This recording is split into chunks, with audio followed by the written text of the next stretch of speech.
नमस्कार दोस्तों राजस्थान में बड़ी राजनीतिक हलचल है। 25 सीटों में से यानी कि बीजेपी ने 2014-2019 में 25 की 25 सीटें लोकसभा चुनाव में जीती थी। इस बार 11 सीटें गंवा दी, सिर्फ 14 सीटें जीत के। अब भजन लाल शर्मा के ऊपर गाज गिरने वाली है। वसुंधरा ने अपनी हैसियत दिखा दी और भजन लाल शर्मा को उसकी औकात दिखा दी। भजन लाल शर्मा को औकात दिखाने का मतलब होता है कि नरेंद्र मोदी को औकात दिखा दी कि अब देखती हूँ कि भजन लाल शर्मा कब तक राजस्थान के मुख्यमंत्री रहते हैं। और राजस्थान में एक बड़े राजनीतिक बदलाव की यानी कि उथल पुथल इस समय मचने जा रही है। कद किसका बढ़ेगा? कद तो वसुंधरा का पहले से बढ़ा हुआ था, अब और बढ़ गया।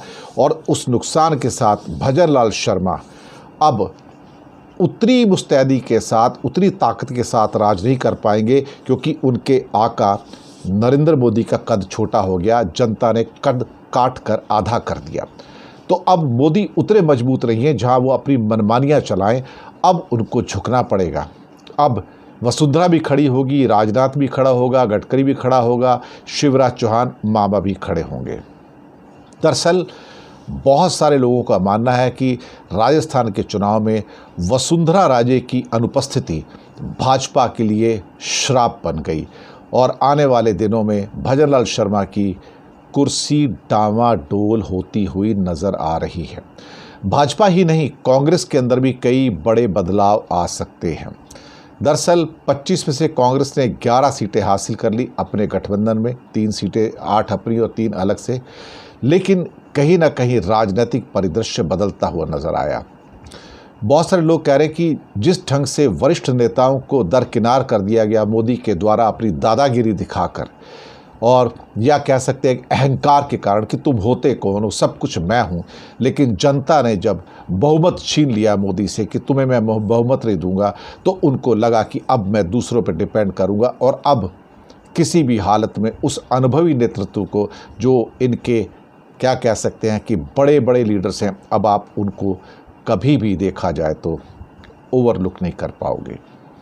दरअसल कोई भी नेतृत्व, भाजपा हो या कांग्रेस हो, वो जो वरिष्ठ नेतृत्व है अगर पावरफुल है तो उसको मुझे लगता है कि अगर दरकिनार करोगे तो उसकी डेफिनेटली लॉसेस होंगे।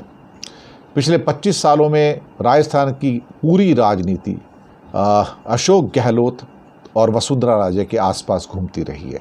इस बीच में सचिन पायलट, डोटासरा और जोशी, इन प्रभावशाली जो शख्सियत हैं वो भी उभरी हैं। भजन लाल शर्मा तो अचानक से बैक सीट से पहली बार चुने गए, उठाकर मुख्यमंत्री बना दिए गए।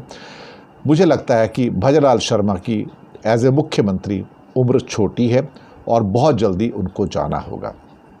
दरअसल उनका जो कार्यकाल भी है वो भी इस टाइम जांच के दायरे में है, और उनके जो अपने व्यक्तित्व है और या उनकी जो एटीट्यूड है वो भी जो वरिष्ठ लोग हैं वहाँ पर वसुंधरा जैसे, उनको पसंद नहीं आ रहा है।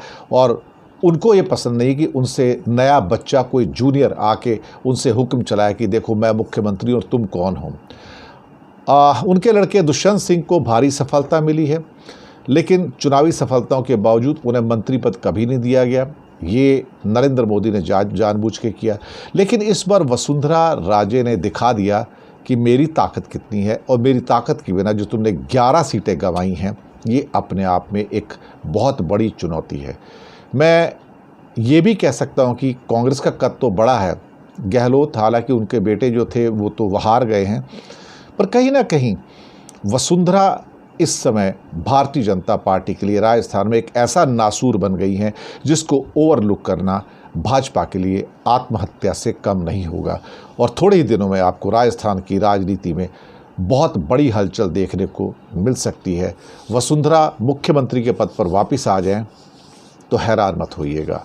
राजनीति है, कब किसका कद बढ़ता है और कब किसका कद छोटा होता है नहीं पता। सबसे बड़ा सिकंदर तो वक्त होता है, बस वक्त होता है।